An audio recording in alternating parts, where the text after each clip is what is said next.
Yo, what's up mga kaibigan? Nandito na tayo magkwentuhan. Noong Game 1 ng series ng Los Angeles Lakers at ng Houston Rockets ay kitang-kita nga ang kawalan ni Kevin Durant sa team na ito ng Rockets. Ang atensyon na dala niya sa depensa ay malaking dahilan kung bakit nalilibre ang kanyang mga kakampi.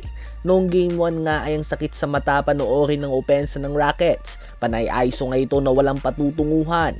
Hinahayaan nga ng Lakers na dumiskarte si Amen Thompson na hindi naman natural point guard. Pareho lang nga na strategy ang ginawa ng Lakers noong nakaharap din nila ang Houston Rockets sa NBA bubble noon with Westbrook. Hayaan ito na malibre sa labas at gumawa ng desisyon.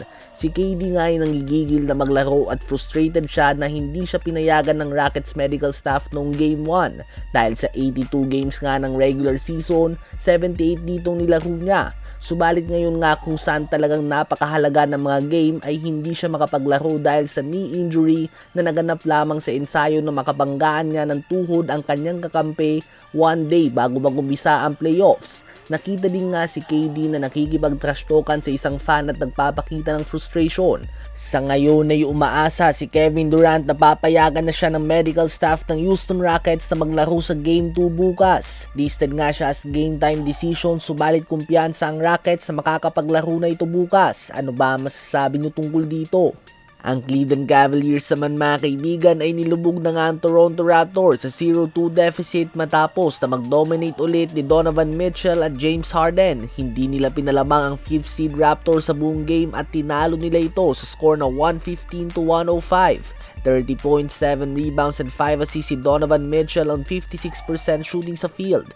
28 points, 5 rebounds, 4 assists and 5 steals si James Harden on 65% shooting sa field. At solid 25 points, 8 rebounds din si Evan Mobley on 11 of 13 field goal shooting. Matapos nga na magreklamo noong Game 1 sa kanyang konting shot attempts, si Brandon Ingram ay nagtala sa Game 2 ng 7 points on 3 of 15 field goal shooting. Sa Game 2 naman ng New York Knicks at ng Atlanta Hawks ay medyo nag-struggle si Jalen Bronson. Naging madumi nga ang kanyang field goal shooting. Halos buong game ay kontrolado ng Knicks ang bakbakan at tumabot pa sa 14 points ang kanilang biggest lead. Ganun ba man sa last 2 minutes ng game ay nanakaw nga ng Hawks ang lamang matapos sa gumawa ng 9-0 run.